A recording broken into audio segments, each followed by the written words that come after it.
नमस्कार, इस समाचार बुलेटिन में आप सभी का स्वागत है। मैं हूं निखिल सिंह और बुलेटिन की शुरुआत हेडलाइंस के साथ।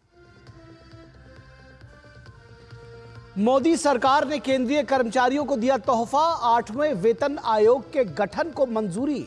2026 में लागू होंगी 8वें वेतन आयोग की सिफारिशें।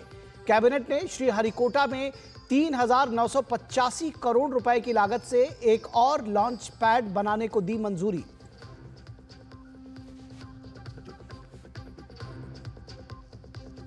गुजरात के वडनगर में केंद्रीय गृह मंत्री अमित शाह ने 300 करोड़ रुपए की परियोजनाएं जनता को की समर्पित। कहा, प्रधानमंत्री नरेंद्र मोदी ने परिवारवाद की राजनीति को किया खत्म।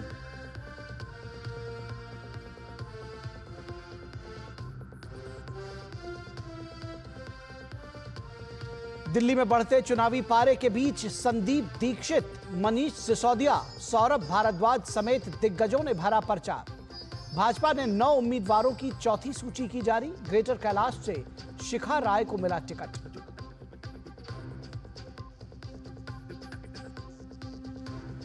इसरो के स्पेडिक्स मिशन के 2 उपग्रहों की सफल डॉकिंग। ऐतिहासिक उपलब्धि हासिल करने वाला विश्व का चौथा देश बना भारत। पीएम मोदी ने दी बधाई।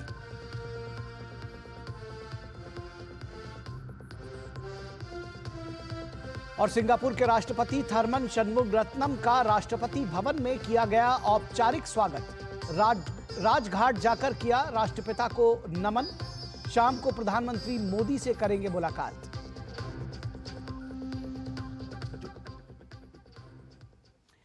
और प्रधानमंत्री नरेंद्र मोदी की अध्यक्षता में हुई मंत्रिमंडल की बैठक में महत्वपूर्ण फैसले लिए गए।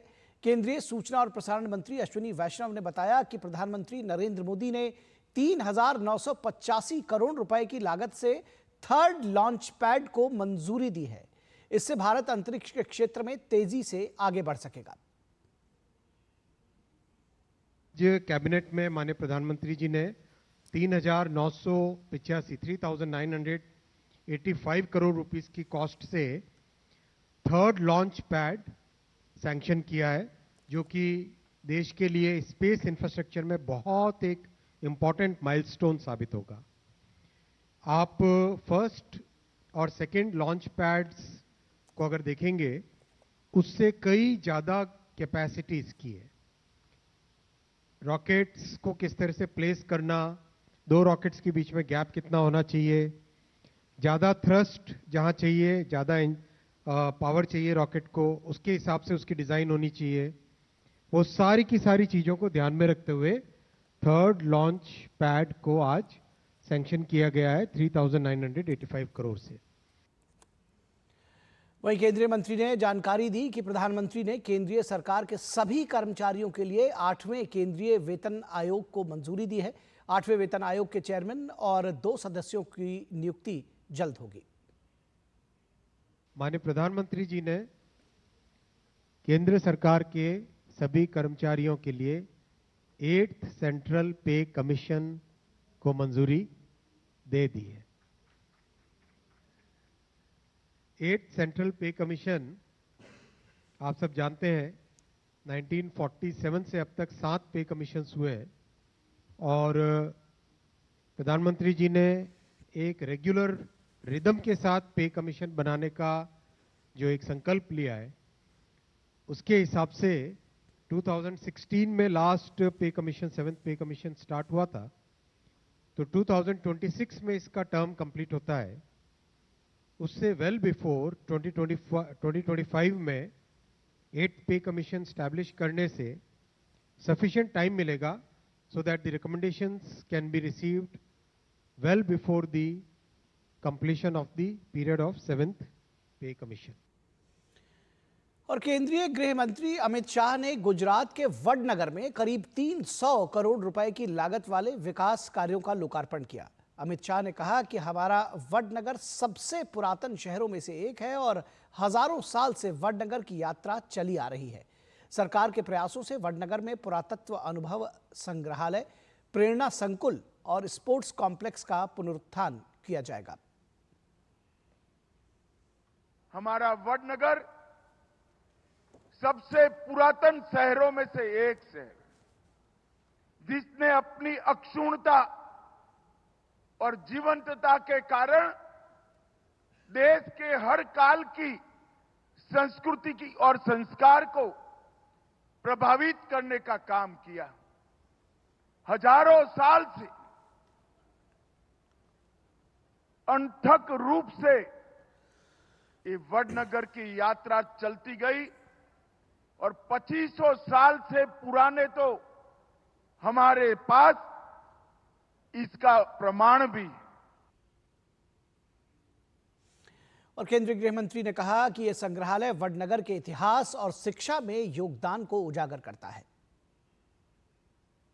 दुनिया भर में ऐसा म्यूजियम उपस्थित नहीं है जहां इतिहास और उत्खनन दोनों मौजूद है। आज यहां पर लगभग 300 करोड़ की लागत से एक म्यूजियम बनाया गया है और मैं नरेंद्र भाई को बहुत साधुवाद देना चाहता हूं।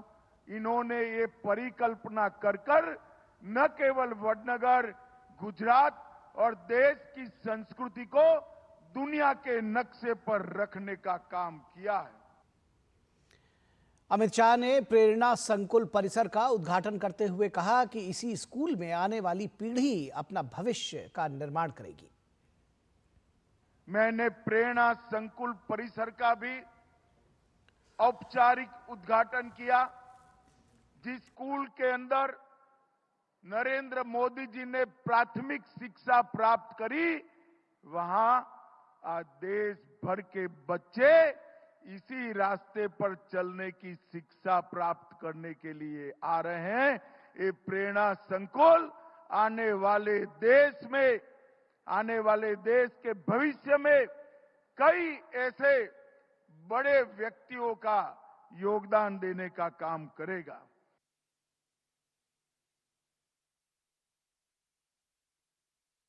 और इस दौरान गृह मंत्री ने मेहसाणा के संगीत संग्रहालय के कार्यों को लेकर समीक्षा बैठक की।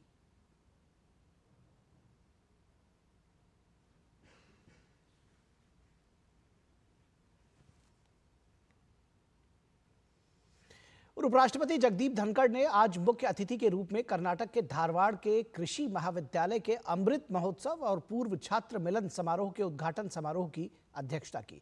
अपने संबोधन में उन्होंने कहा कि प्रधानमंत्री नरेंद्र मोदी के नेतृत्व में देश हर क्षेत्र में प्रगति कर रहा है।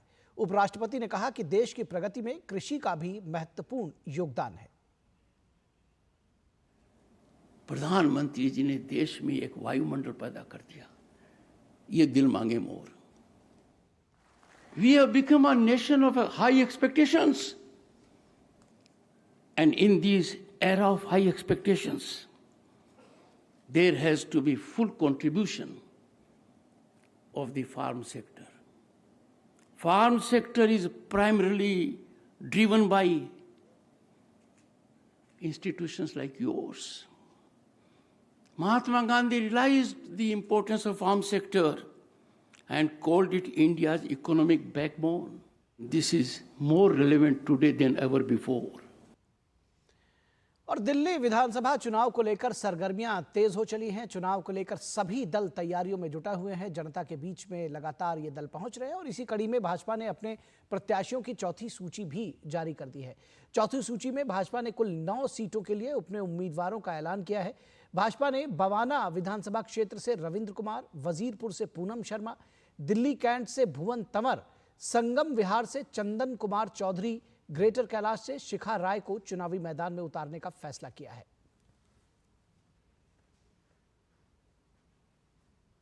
और इस बीच कांग्रेस ने दिल्ली विधानसभा चुनाव के लिए अपनी 5वीं सूची जारी की है, जिसमें 2 और उम्मीदवारों के नामों की घोषणा की गई है। पार्टी ने तिमारपुर से लोकेंद्र चौधरी और रोहतास नगर से सुरेश बटी चौहान को अपना उम्मीदवार बनाया है। इसके साथ ही कांग्रेस ने दिल्ली विधानसभा चुनाव के लिए सभी 70 सीटों पर अपने उम्मीदवारों की घोषणा कर दी है। इससे पहले कांग्रेस ने बुधवार को 5 उम्मीदवारों की सूची जारी की थी, जिसमें बवाना से सुरेंद्र कुमार, रोहिणी से सुमेश गुप्ता, करोल बाग से राहुल धानक तुगलकाबाद से, वीरेंद्र विधूड़ी और बदरपुर से अर्जुन भडाना को टिकट दिया गया था। आपको बता दें कि दिल्ली विधानसभा चुनाव के लिए सभी 70 सीटों पर 5 फरवरी को एक चरण में वोटिंग होनी है, जबकि चुनाव के नतीजे की घोषणा 8 फरवरी को होगी और जब मतगणना की जाएगी। और दिल्ली विधानसभा सीट से कांग्रेस उम्मीदवार संदीप दीक्षित ने अपना नामांकन दाखिल किया। इस सीट को दिल्ली की सबसे हॉट सीट माना जा रहा है। कल दिल्ली के पूर्व मुख्यमंत्री और आम आदमी पार्टी के संयोजक अरविंद केजरीवाल और पूर्व मुख्यमंत्री साहब सिंह वर्मा के बेटे और भाजपा उम्मीदवार प्रवेश वर्मा ने भी इसी सीट से अपना नामांकन दाखिल किया था। और दिल्ली विधानसभा चुनाव के लिए नामांकन की प्रक्रिया जोरों पर है और इसी क्रम में आम आदमी पार्टी के दिल्ली प्रदेश संयोजक और बाबरपुर विधानसभा से प्रत्याशी गोपाल राय ने अपना नामांकन दाखिल किया। गोपाल राय ने कहा कि उन्हें भरोसा है कि बाबरपुर विधानसभा सीट में जिस प्रकार के विकास कार्य कराए गए हैं उससे उन्हें जनता दोबारा फिर मौका देगी।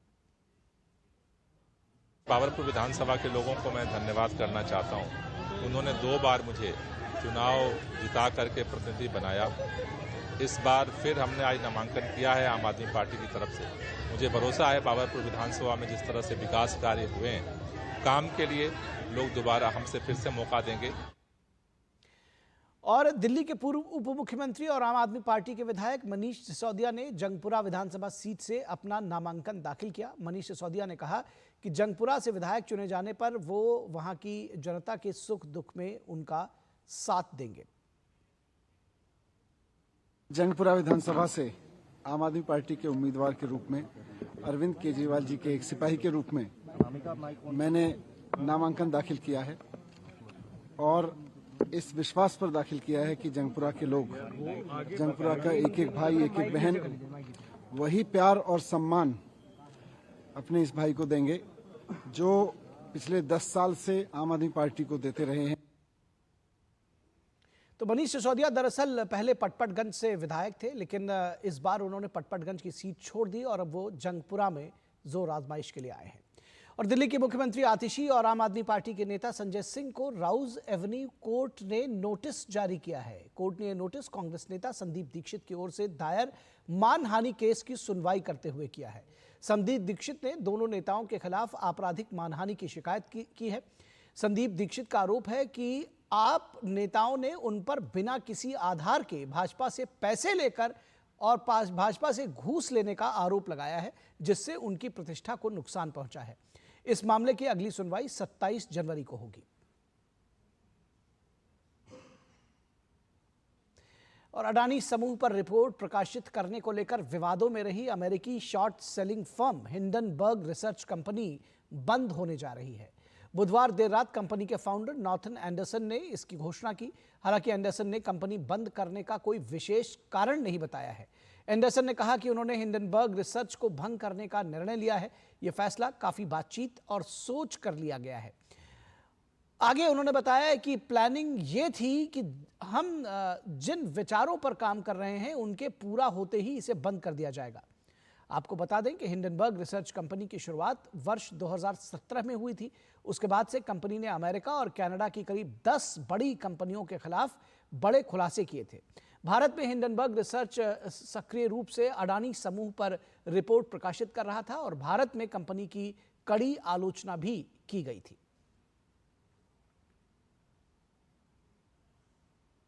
बीजेपी प्रवक्ता शहजाद पूनावाला ने हिंडनबर्ग रिसर्च के बंद होने पर कांग्रेस पार्टी और राहुल गांधी को निशाने पर लिया। उन्होंने कहा कि राहुल गांधी से उन्होंने सवाल किया दरअसल कि हिंडनबर्ग ने ताला बंद कर दिया है, आप अपना प्रोपेगेंडा कब बंद करेंगे। इसके साथ ही पूनावाला ने हिंडनबर्ग रिसर्च की झूठी रिपोर्ट को आधार बनाकर भारत की जनता को नुकसान पहुंचाने के कांग्रेस पर आरोप लगाए। हिंडनबर्ग की जो रिपोर्ट थी वो एक सुपारी ली गई थी भारत की आर्थिक और भारत की जो बढ़ती हुई ताकत है उसके खिलाफ आर्थिक आतंकवाद फैलाने के लिए एक प्रकार से ये सुनियोजित ढंग से स्पॉन्सर्ड, ऑर्गेनाइज्ड, ऑर्केस्ट्रेटेड और मैनिपुलेटेड रिपोर्ट प्रेजेंट की गई। राहुल गांधी जी, आज सवाल आपसे है, कि हिंडनबर्ग ने तो मतलब आपके विदेशी अलायंस पार्टनर ने तो ताला बंद कर दिया, आप अपना प्रोपेगेंडा कब बंद करेंगे भारत के खिलाफ? या ये सोचा समझा प्रयोग है या उससे भी बढ़कर ये सोरोस के द्वारा स्पॉन्सर्ड उद्योग है? और इसरो ने लगाई है एक और बड़ी छलांग, इसके विषय में हम आपको बताएंगे, लेकिन रुकेंगे एक छोटे से ब्रेक के लिए। आप कहीं मत जाइएगा, जल्द हाजिर होंगे। जब धरती चीर कर निकलता है लोहे का पत्थर और मिलता है मोंगिया के जोश से, फिर तपता है, पिघलता है और बनता है फौलाद। अब होता है सरिया सारी खूबियों के साथ। मोंगिया स्टील, मजबूत देश का मजबूत सरिया।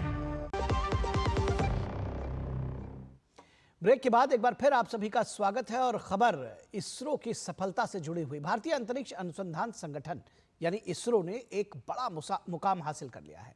इसरो के स्पेडिक्स मिशन ने ऐतिहासिक डॉकिंग सफलता हासिल की है। इसके साथ ही भारत ये उपलब्धि हासिल करने वाला चौथा देश बन गया है। अमेरिका, रूस और चीन इस सूची में पहले से शामिल हैं। इसरो ने स्पेडिक्स सैटेलाइट की डॉकिंग प्रोसेस को सफलतापूर्वक पूरा कर लिया है। इसरो ने बताया है कि दोनों सैटेलाइट्स की दूरी को 15 मीटर से 3 मीटर तक लाने की कोशिश सफल रही। डॉकिंग की शुरुआत सटीकता के साथ की गई, जिससे अंतरिक्ष यान को पकड़ने में भी सफलता मिली। साथ ही वापसी की प्रक्रिया सुचारू रूप से पूरी हुई। और राष्ट्रपति द्रौपदी मुर्मू ने स्पेडिक्स डॉकिंग प्रक्रिया सफलतापूर्वक पूरी होने पर इसरो को बधाई दी है। राष्ट्रपति द्रौपदी मुर्मू ने एक्स पर पोस्ट किया कि स्पेस डॉकिंग एक्सपेरिमेंट स्पेडिक्स के तहत लॉन्च किए गए 2 उपग्रहों की सफल डॉकिंग के साथ भारत के अंतरिक्ष कार्यक्रम ने ऐतिहासिक उपलब्धि हासिल की है। भारत अंतरिक्ष डॉकिंग क्षमता का प्रदर्शन करने वाला चौथा देश है। यह उपलब्धि चंद्रयान 4 भारत के नियोजित अंतरिक्ष स्टेशन और गगनयान जैसे अंतरिक्ष अन्वेषण में भारत के भविष्य के प्रयासों का मार्ग प्रशस्त करती है। भारत की अंतरिक्ष क्षमताओं को बढ़ाने के लिए इसरो और देश के सभी वैज्ञानिक और इंजीनियर समुदाय को बधाई। और प्रधानमंत्री नरेंद्र मोदी ने भी स्पेडिक्स डॉकिंग प्रक्रिया सफलतापूर्वक पूरी होने पर इसरो को बधाई दी है। पीएम मोदी ने एक्स पर पोस्ट किया कि उपग्रहों की अंतरिक्ष डॉकिंग के सफल प्रदर्शन के लिए इसरो के हमारे वैज्ञानिकों और पूरे अंतरिक्ष समुदाय को बधाई। यह आने वाले वर्षों में भारत के महत्वाकांक्षी अंतरिक्ष मिशनों के लिए एक महत्वपूर्ण कदम है। और इसरो के स्पेडिक्स मिशन के सफल डॉकिंग करने पर केंद्रीय मंत्री जितेंद्र सिंह ने इसरो को बधाई दी है। केंद्रीय मंत्री ने कहा कि अंतरिक्ष में भारत की उड़ान को पूरी दुनिया देख रही है। जितेंद्र सिंह ने कहा कि पहली बार प्रधानमंत्री मोदी ने अंतरिक्ष क्षेत्र को प्राइवेट सेक्टर के लिए खोल दिया। इसी का परिणाम है कि तीव्र गति से ये प्रगति हो रही है।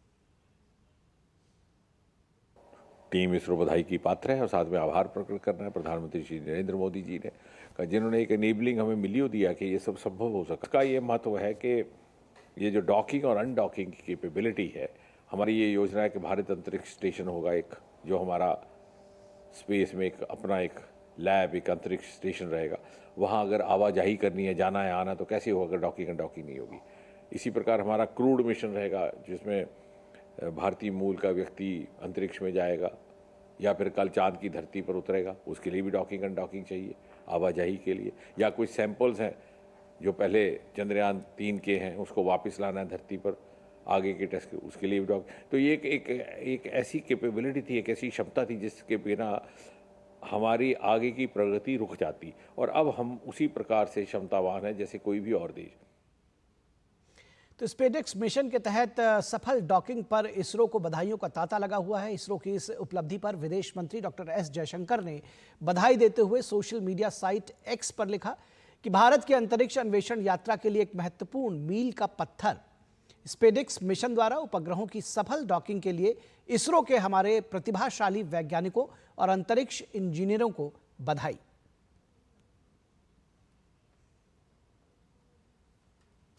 और सिंगापुर के राष्ट्रपति थरमन शगमुनरत्नम का गुरुवार को राष्ट्रपति भवन में औपचारिक रूप से स्वागत किया गया। इस मौके पर राष्ट्रपति द्रौपदी मुर्मू और प्रधानमंत्री नरेंद्र मोदी मौजूद रहे।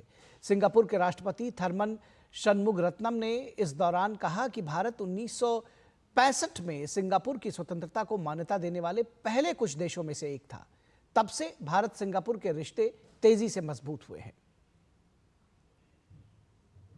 We will never forget that India was one of the first few countries to recognize Singapore's independence in 1965. And since then, our relationship has grown by bounds. It's a natural partnership between a small country, Singapore, and a very large country, India. But we found ways to cooperate in ways that are our mutual interests in a whole range of areas. Our business relationships are thriving. In fact, Singapore is the largest investor in India for many years now. Our defense relationship is strong. Our relationship in skilling has been very active in recent years, and it continues to grow. But we are now on a new trajectory with India, with the upgrade of our relations to a comprehensive strategic partnership, which was announced during Prime Minister Modi's last visit to Singapore in September last year. और Singapore के राष्ट्रपति थरमन शनमुगरत्नम और उनकी पत्नी जेन युमिको इत्तोगी ने राजघाट जाकर राष्ट्रपिता महात्मा गांधी को श्रद्धासुमन भी अर्पित किए।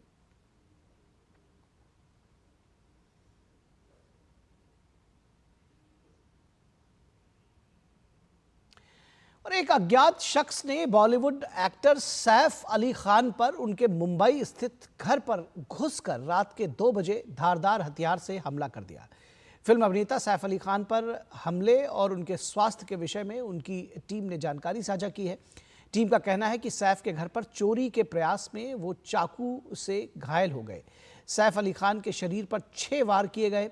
हमलावर हमले के तुरंत बाद मौके से फरार हो गया और मुंबई पुलिस ने एक प्राथमिकी दर्ज की है, FIR लॉन्च की है। संदिग्ध को पकड़ने के लिए अपराध शाखा जांच कर रही है। सैफ को लीलावती अस्पताल ले जाया गया है, जहां उनकी चोटों का इलाज करने के लिए उनकी सर्जरी की गई। लीलावती अस्पताल के डॉक्टर नितिन डांगे ने कहा कि सैफ अली खान को किसी अज्ञात व्यक्ति द्वारा कथित तौर पर हमला करने के बाद सुबह 2 बजे अस्पताल में भर्ती कराया गया था। रीढ़ की हड्डी में चाकू घुसने के कारण उन्हें चोट आई, जिसके लिए उनकी सर्जरी की गई। अब उनकी हालत पूरी तरह से स्थिर है। उनकी हालत में सुधार हो रहा है और वे खतरे से बाहर हैं। Mr. Saif Ali Khan was admitted in the morning at 2 a.m. at Leelavati Hospital with alleged history of assault by some unknown person. At 2 a.m. he sustained major injury to the thoracic spinal cord due to lodged knife in the spine. Surgery was performed to remove the knife and also repair the leaking spinal fluid. He is completely stable now. He is recovering well and out of danger. अभी तक के investigation में ये एक चोरी का attempt था, ऐसा हमारे इन्वेस्टिगेशन में निष्पन्न हुआ है। एक्यूज्ड को जल्दी अरेस्ट करने की कोशिश हमारी चल रही है और एक बार एक्यूज्ड अरेस्ट हो जाता है तो उसके बाद आगे के डिटेल्स ये हम आपसे डिस्क्लोज कर पाएंगे। और अब बात दिव्य भव्य महाकुंभ की।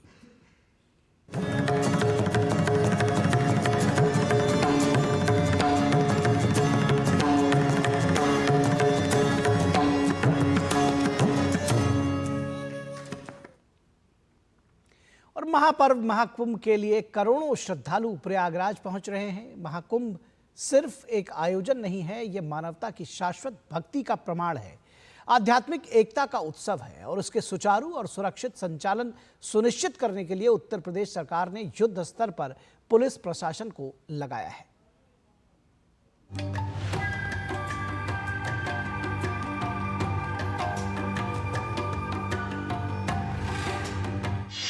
113 जलमार्गों की निगरानी कर रहे हैं ड्रोन।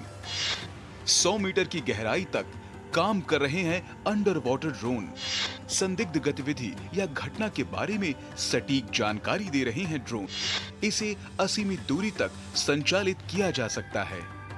13 जनवरी से शुरू हुए महाकुंभ के लिए उत्तर प्रदेश सरकार ने 70 जिलों से करीब 30,000 पुलिसकर्मी लगाए हैं। हालांकि करोड़ों लोगों की निगरानी के लिए पुलिस प्रशासन शानदार तरीके से अपना काम कर रही है।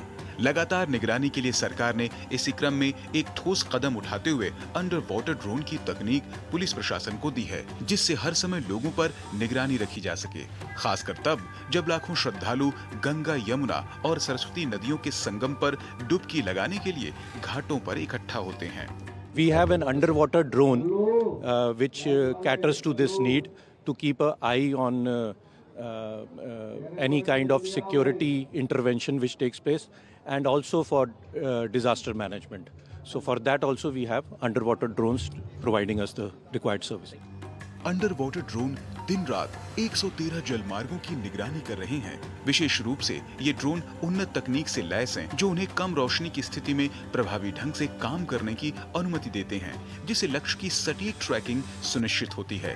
ये अत्याधुनिक अंडर वाटर ड्रोन 100 मीटर की गहराई तक काम करते हैं और रियल टाइम की report integrated command and control centre तक पहुँचाते हैं। इन्हें असीमित दूरी तक संचालित किया जा सकता है और यह पानी के भीतर किसी भी संदिग्ध गतिविधि या घटना के बारे में सटीक जानकारी प्रदान करते हैं, जिससे तत्काल कार्रवाई की जा सकती है। श्रद्धालुओं के लिए सुरक्षा व्यवस्था सुचारू रूप से चलाने के लिए न केवल महाकुंभ नगर के मंदिरों और प्रमुख स्थलों पर, बल्कि प्रयागराज की ओर जाने वाले सभी मार्गों पर भी सुरक्षा उपाय मजबूत किए गए हैं। Bureau report, DD news. तो इस समाचार बुलेटिन में बस इतना ही। हमारी पूरी टीम को दीजिए इजाजत। नमस्कार।